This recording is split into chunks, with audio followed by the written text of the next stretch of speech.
Hello everyone, it is June 9th at 5 o'clock and I just picked up 2 books from my library. They are not really open. You can order the books online and then you can pick them up through like a window there. So I picked Monday's Not Coming by Tiffany Jackson and The 57th Bus by Dashka Slater. These are 2 books that I mentioned in my diverse reads, and while I was looking through the books that they have, there were different books that I wanted to read first, like the ones that are involving police brutality and all that, those books, but they were checked out, which annoyed me at first because I'm like, damn it, I want to read them. But then I thought, this is amazing. Like, there were so many books I looked for that people checked out already, so that is amazing that people do want to learn. They want to educate themselves. So I think I'm going to start with Monday's Not Coming. It's probably the closest to the kind of books I read because it's like a mystery book.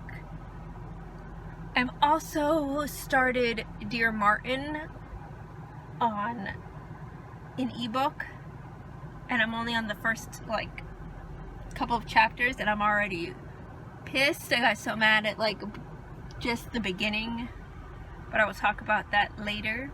It is June 10th at 10 o'clock at night and I didn't get much reading today on Monday's Not Coming. I went on a walk and played with a drone, and then we had a little cookout and made s'mores.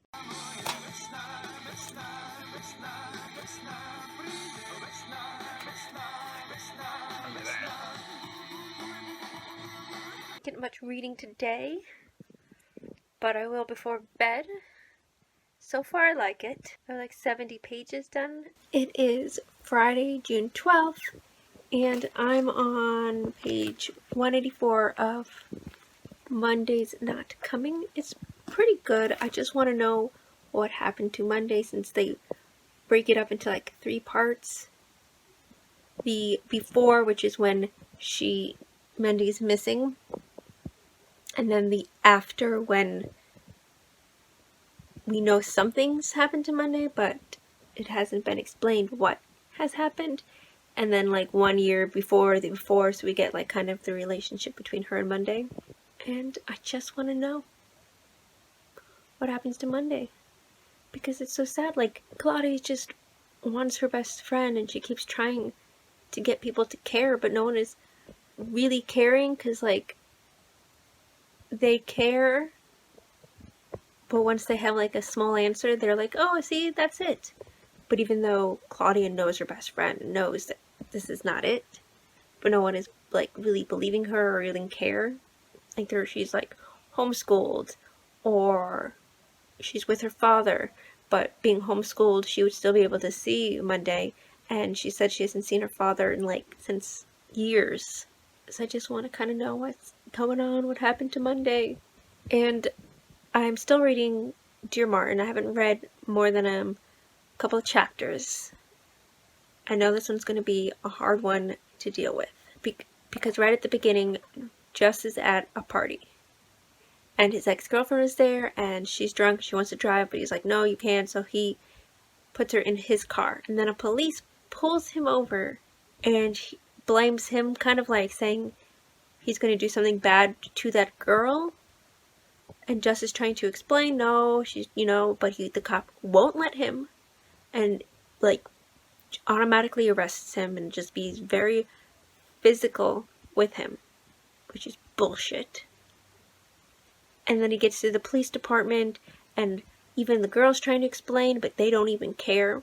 They just want to arrest him. And then at school, they're having a discussion about equality, and there's one freaking dude saying oh, we're all equal, blah blah blah, and this one girl is no. And she starts bringing up women's rights, and he's like, ugh.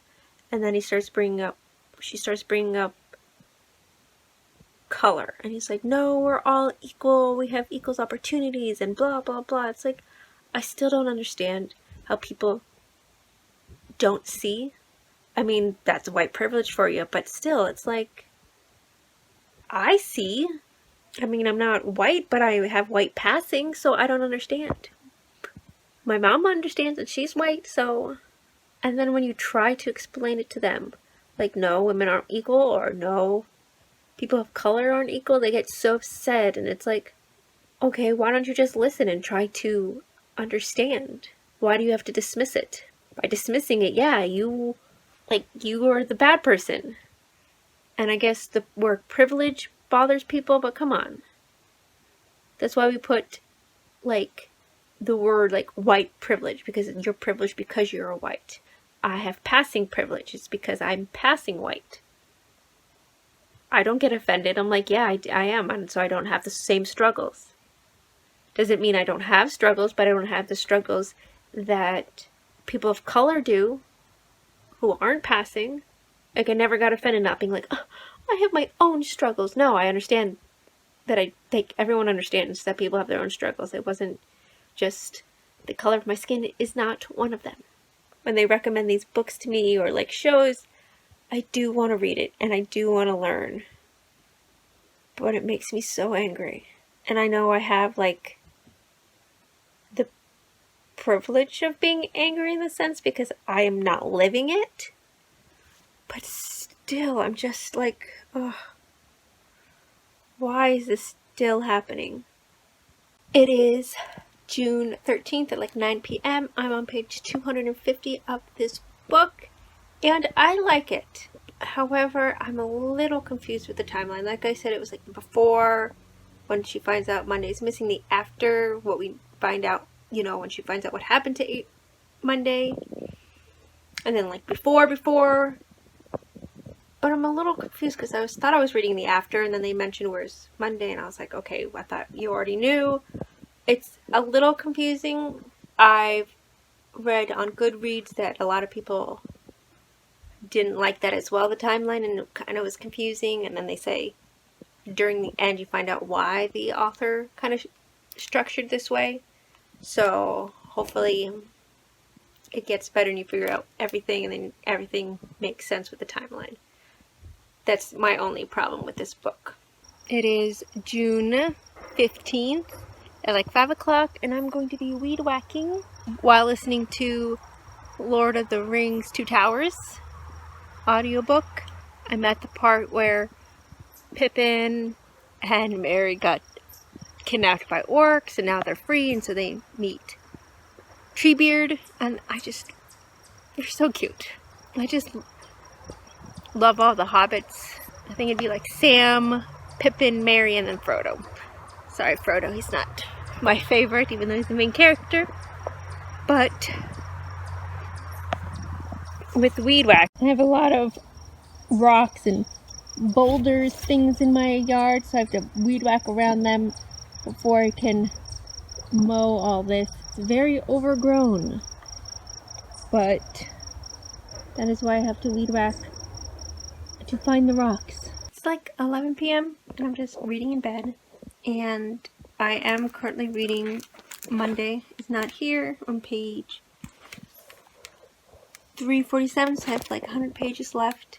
But for a few minutes I picked up Dear Martin, and I got really angry again.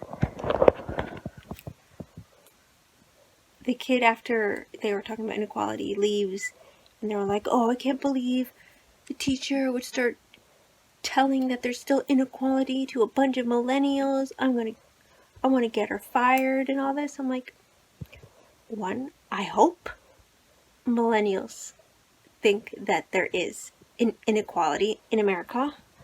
And for those who don't, I don't understand. Like, how do you not know that there's inequality? Not even just with race, but with women and like all these other, oh my god, I just can't. Do you think by admitting that there's inequality, you are somehow don't deserve the things you have in life? Is that what they think? Or are they just racist? Because I don't understand. And he was saying how this one kid proves that there isn't equality because he's rich. You can be black and be rich. That has nothing to do with inequality. I mean, I'm sure his parents had to work a lot harder to get on top.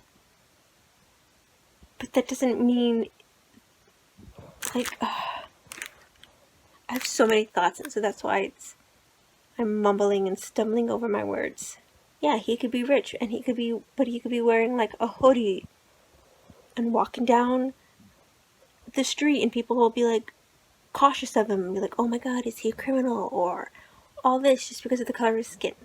I like the book because it's making me have this reaction, and I think a lot of people should read it for this reaction but then again, if people who don't believe in inequality are not going to read this book. Just like the people who say all lives matter, you can educate them and give facts and even show freaking evidence, and they don't listen. And it makes me so angry and sad. And he was saying how the one girl, of course she defends them because, like, oh, her mom's a lawyer and she defends all those thugs.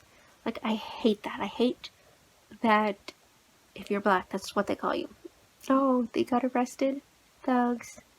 Oh, the police officers killed them probably because they're thugs. It's like, no.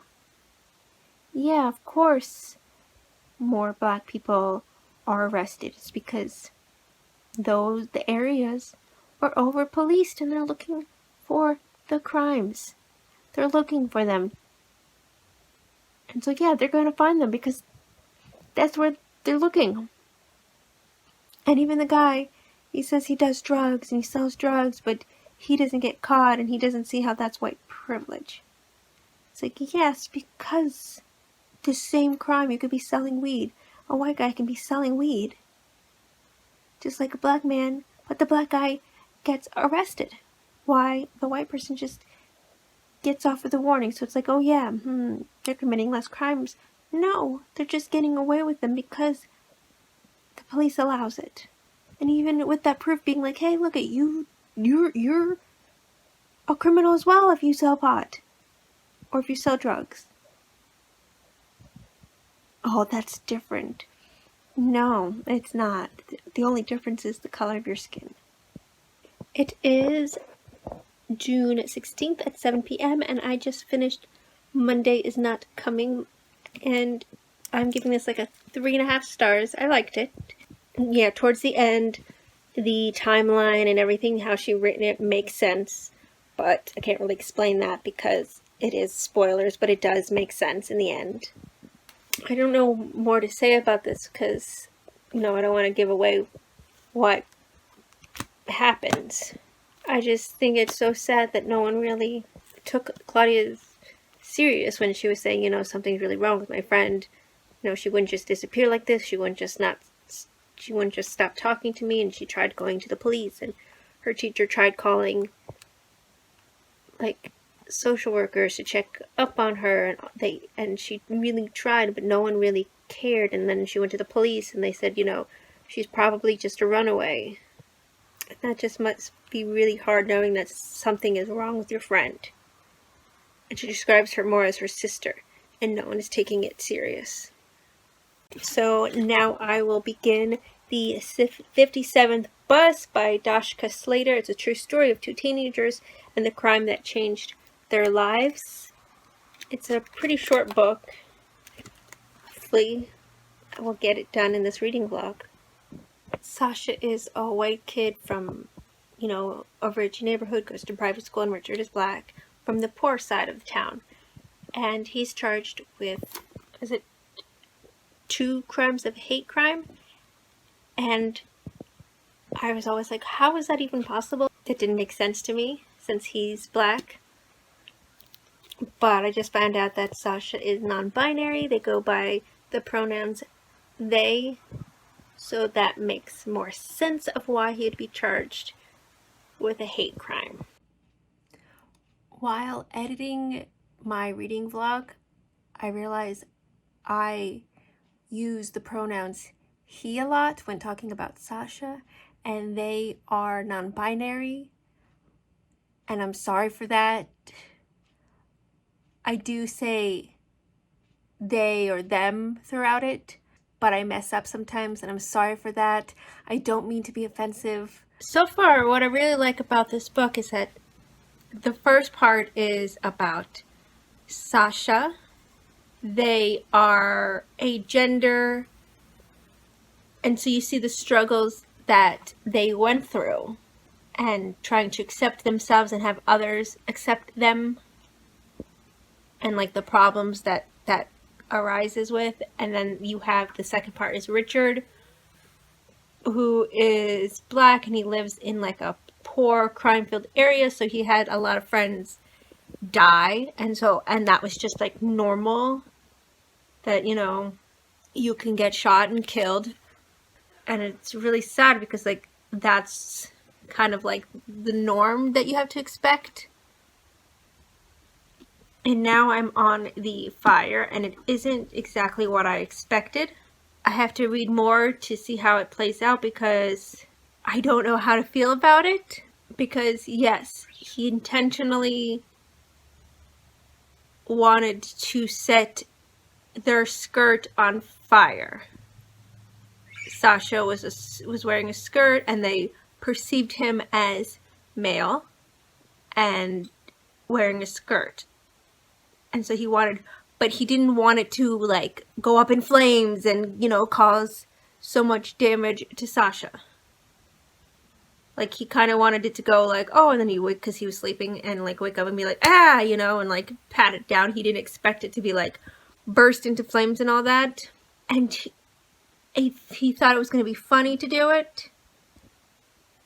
And so it's kind of mixed feelings, because yes, he did it because he's wearing a skirt, but it wasn't like, there wasn't hate behind it. You know what I mean? Like he didn't be like, oh, I'm going to set this guy's skirt on fire because he's wearing a skirt and we hate them and all this stuff. It wasn't because of that.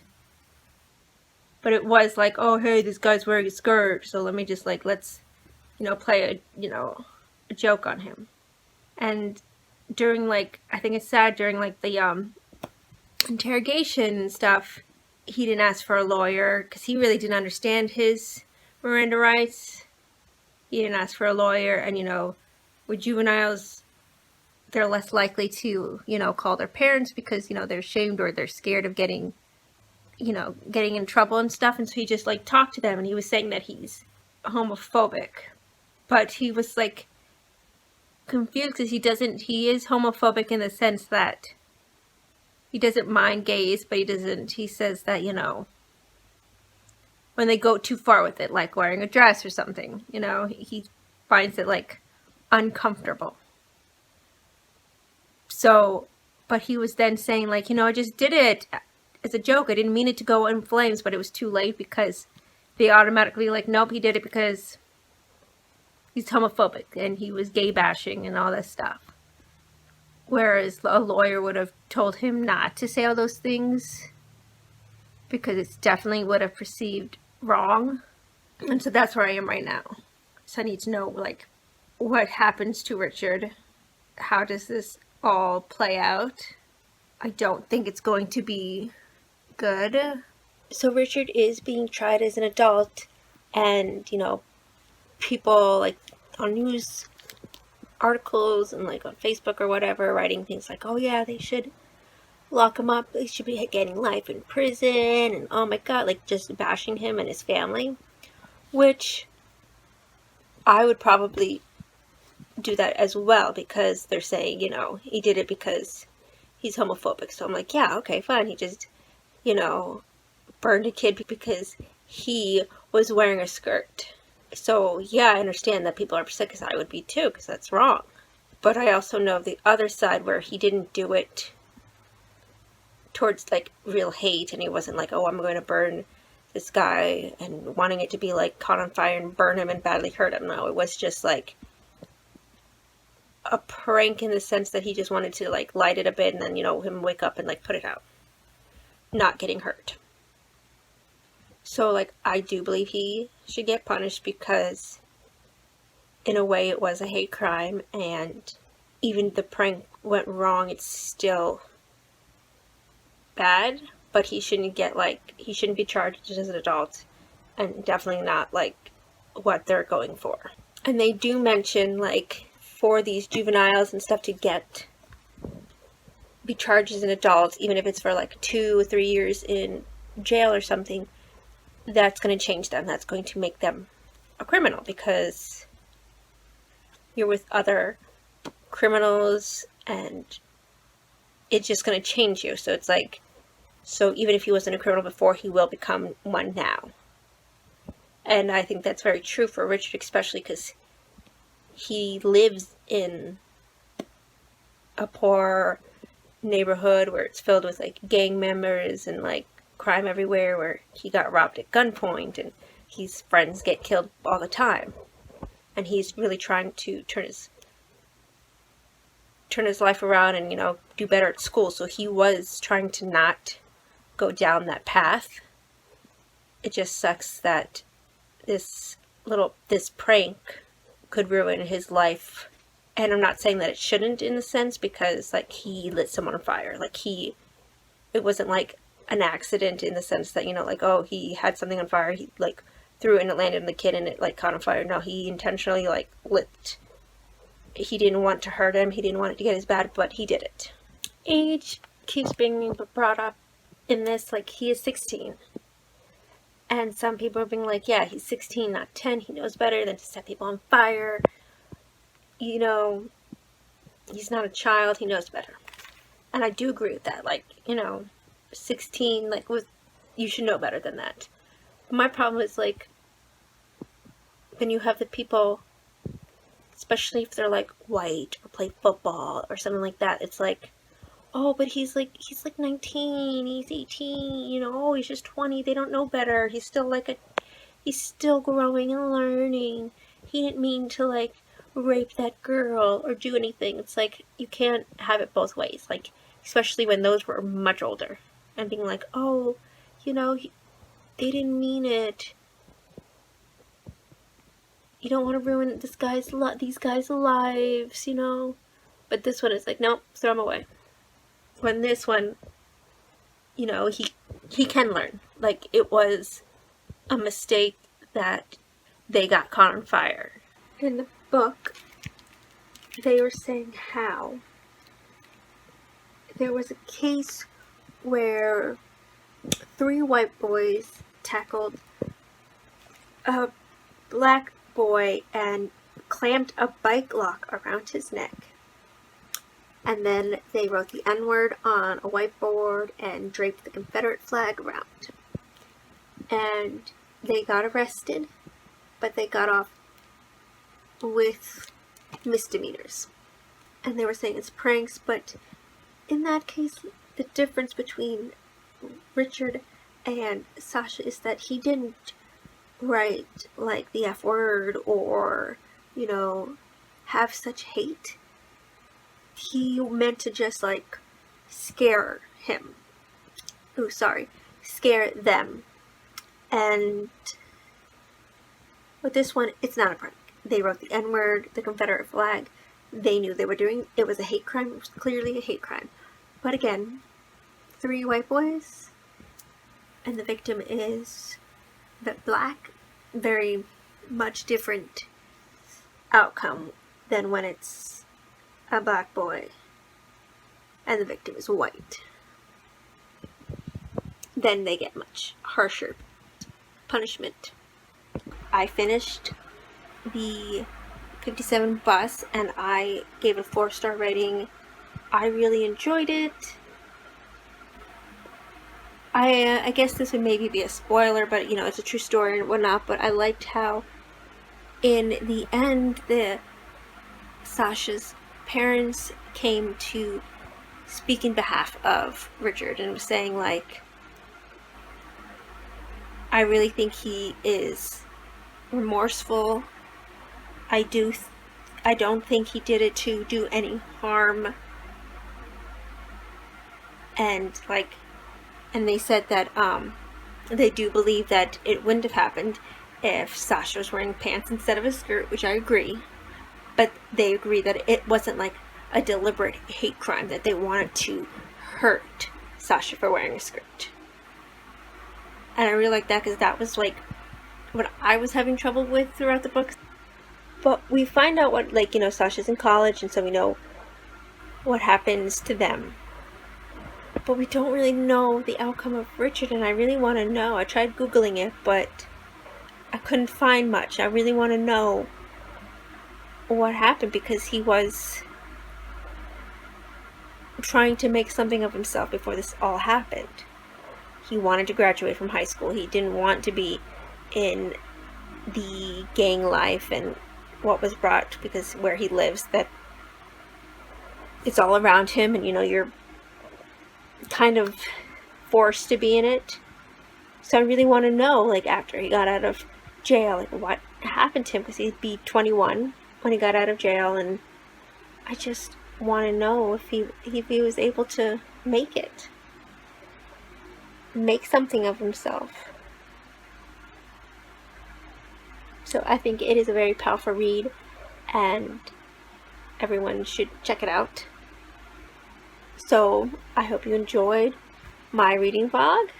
Like and subscribe, and I'll see y'all later. Bye!